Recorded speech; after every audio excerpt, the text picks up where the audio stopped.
the class struggle, the power struggle. Usually, in Marxism, we find power struggle, uh, how to get power, right?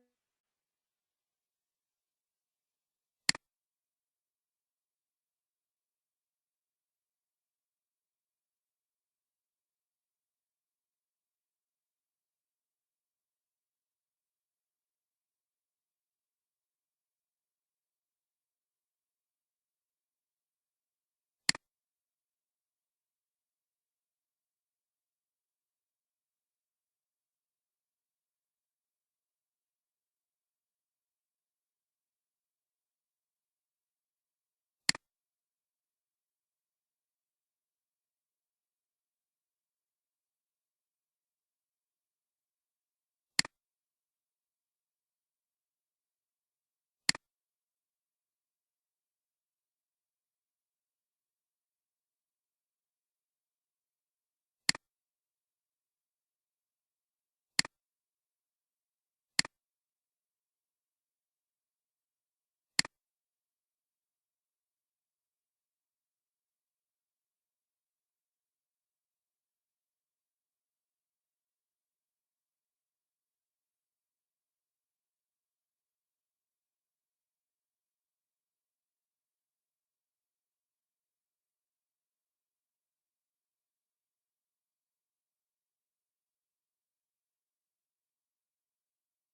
after studying so many books, and he pointed only a word or only a sentence from that particular book, and it seems to me sometimes I don't understand what he is saying there.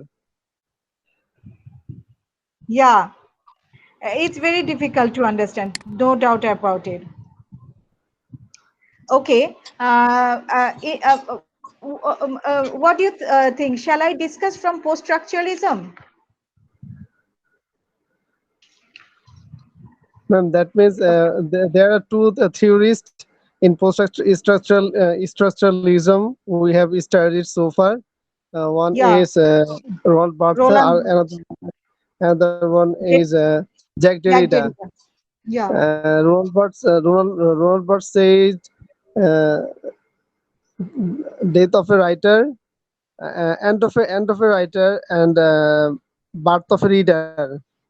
yeah, And Jack Derrida said the the text has its own meaning, but it can be analyzed or in different ways or different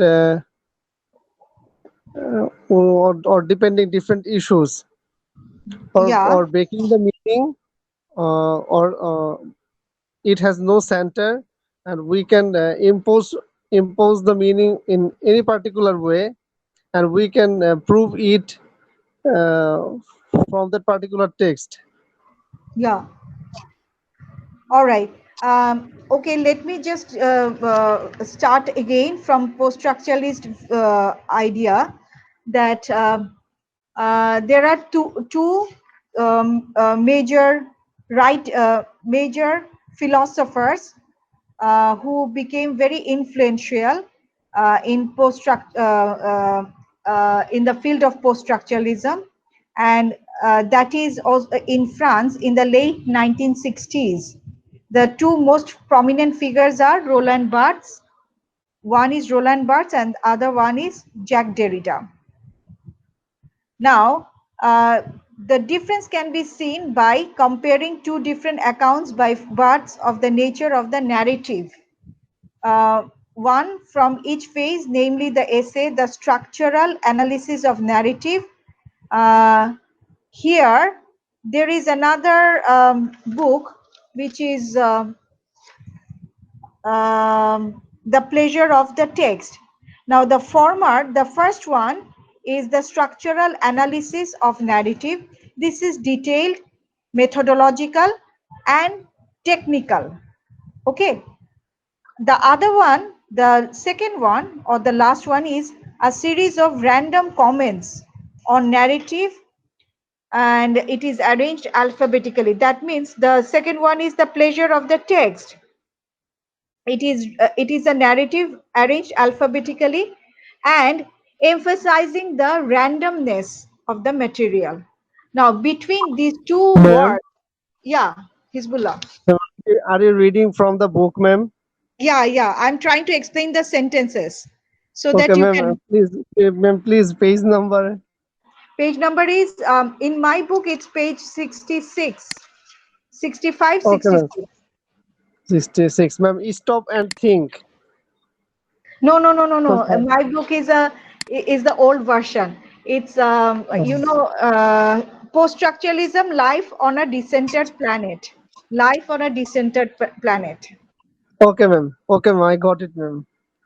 Okay, so here it Okay. is said between these two works, that means between the two works of Roland Barthes, one crucial essay, which is a turning point. And the title of the essay is The Death of the Author. And that was in 1968. Remember, most of the major literary theories came after 1960. Okay, so the death of the author was published in 1968, which is the hinge round which Barthes turns from structuralism to post-structuralism.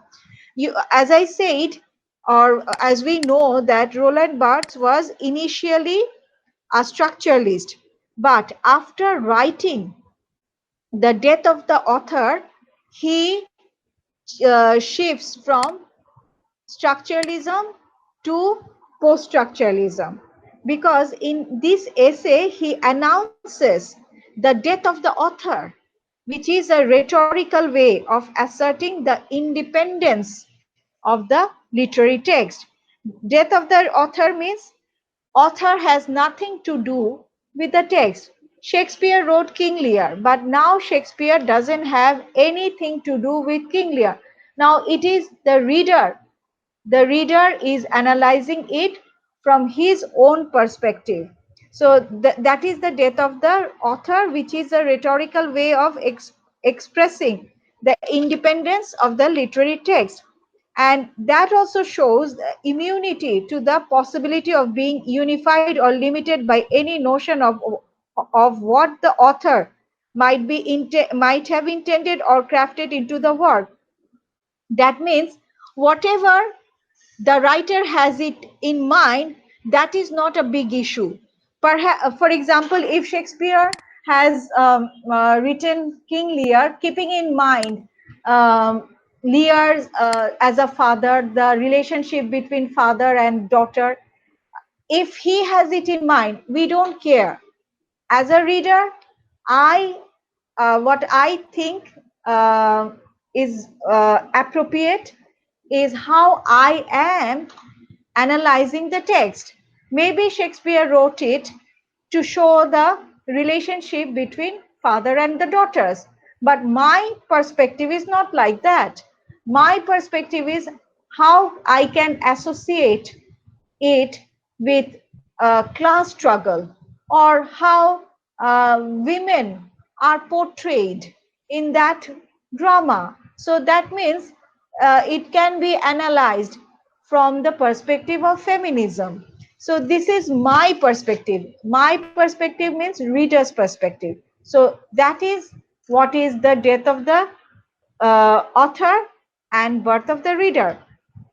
So that means the essay makes a declaration. Essay means the death of the author essay makes a declaration of radical textual independence. That means the text is independent, not dependent upon the writer, but free from the control of the writer. The work is not determined by intention or context. Rather, the text is free by its very nature of all such restraints. So, Barth says in his essay, the corollary of the death of the author is the birth of the reader. So the difference between 1966 essay and the 1973 book is a shift of attention from the text seen as something produced by the author to the text seen something produced by the reader. Okay? Have you understood? Miss. Yes, Miss. Okay. So rest of the things we will discuss after the break. Okay. Let's take a break now for prayer break. Like human. Living things means animals, plants. These are also, this should also be given the equal importance. In the past, only humans are given importance. Other living things are not given importance. That's why it is said that man, as the Renaissance slogan had it, was the measure of all other things in the universe. Okay, now that was like anthropocentric universe. Anthropocentric means human is at the center. But today we believe in uh, ecocentric universe, where all other living things or animals, these are also at the center.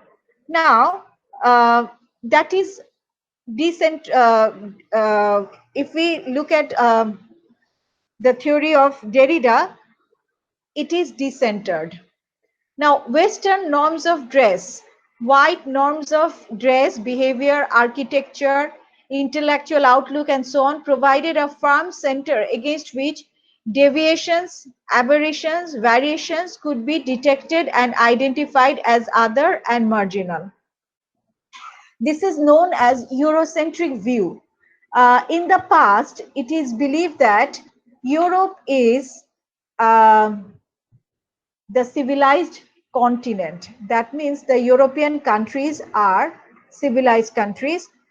All the other countries in other continents, they are not civilized. So what the civilized world do, everybody should follow them, and whatever they do, they do the right thing. They are always right, and that is what is written by Peter Barry, that white Western norms of dress, behavior, architecture, intellectual outlook, and so on provided a firm center against which deviations, nobody can say anything, and the other nations are considered to be other. Other is a derogatory term, negative term, because other is considered to be somebody who are insignificant. So Europe in the past, in the 16th, 17th, 18th, and 19th century, they were ruling the entire world. So they were a superior nation, and rest of the world is considered to be other, which is a negative term. As I mentioned, they are considered to be insignificant. So again, it is not the absolute thing. Today, according to Derrida's perspective, nobody, nobody can be considered as superior. So in the 20th century, these centers were destroyed, and that is decentered, were destroyed or eroded. Sometimes this was caused by historical events, such as the way the First World War destroyed the illusion of the material progress, or the way the Holocaust destroyed the notion of Europe as the source and center of human civilization. Now, this belief that Europe is at the center of everything, Europe is the civilized nation, everything is broken, decentered, because of the First World War, the destruction of caused by the First World War, then the Holocaust, the mass killing of the people during the Second World War. So these two wars gave the um, human civilization the idea that nobody is superior. No idea, no concept is superior. No, nothing can be taken for granted. Nothing is absolute. So that is the decentered or deconstruction of the idea. Whatever is believed to be absolute, this is no longer absolute. A new idea can easily be framed. Now, such as the way the notion of relativity destroyed the ideas of time and space as fixed and central absolutes. And sometimes finally it was caused by the intellectual or artistic revelation. In science, nothing is absolute. It is constantly changing. Similarly, in the intellectual world, everything is changing, shifting, so nothing can be taken as absolute truth. So there are no absolutes or fixed points, so that the universe we live in, it is decentered or inherently relativistic. It is not the absolute one. Instead of movements or deviation from a known center, we all have a free play.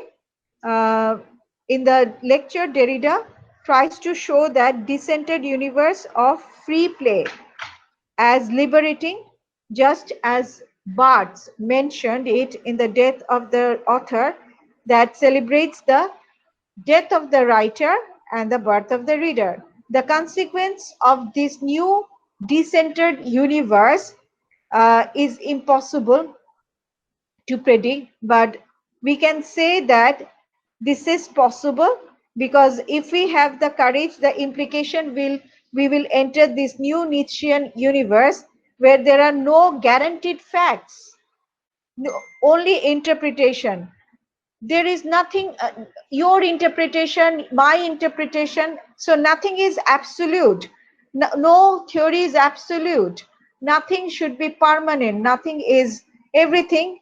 There is a free play of all the truth, all the interpretation, and there is no authority, none of which has the stamp of authority upon it, since there is no longer any authoritative center to which to appeal for interpretation. Now, Derrida's rise to prominence was confirmed by the publication of his 3 books that I have already mentioned. And finally, deconstructive reading of selected aspects of the philosophers and deconstructive methods have been borrowed by literary critics and used it in the reading of literary works, that nothing is absolute. Wherever you go, you cannot take anything for granted. So that, all right. So is it clear to all of you?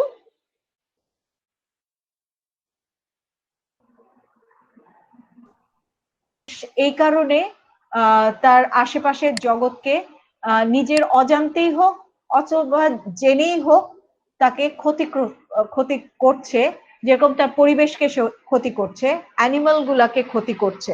So এই যে মানুষের ধারণা যে সে superior to other animals, এটাই হচ্ছে তাকে কিছুটা হলেও ধ্বংসের দিকে নিয়ে যাচ্ছে। তো অ্যাবসলিউট ট্রুথ বলে কিছু নেই। ইউরোসেন্ট্রিক ভিউটাও তাই ছিল। ইউরোপিয়ানদের মধ্যে ধারণা হয়েছিল যে তারাই সবচেয়ে সভ্য জাতি। ইউরোপের দেশগুলি, ইউরোপ মহাদেশের দেশগুলিতে, মহাদেশের যে সমস্ত দেশগুলি আছে তারাই সভ্য, এবং অন্য মহাদেশগুলির অন্তর্ভুক্ত যে সমস্ত দেশ আছে তারা তাদের অধীনে।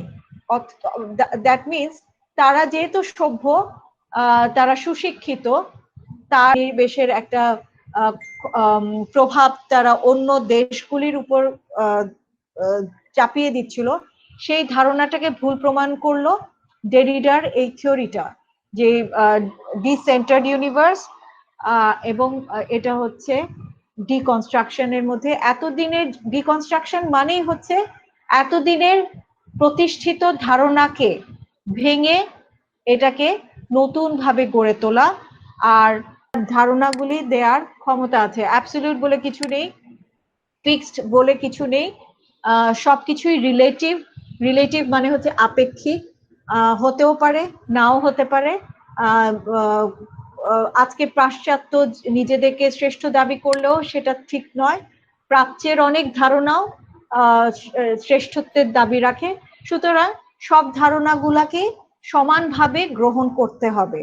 ডেরিডা এটাই বুঝাতে চেয়েছে তার ডিসেন্টার্ড থিওরির মধ্যে। তার মানে কোনোটাই কিন্তু সেন্টার না, সবগুলাই হচ্ছে সেন্টারের বাইরে, ডিসেন্টার্ড।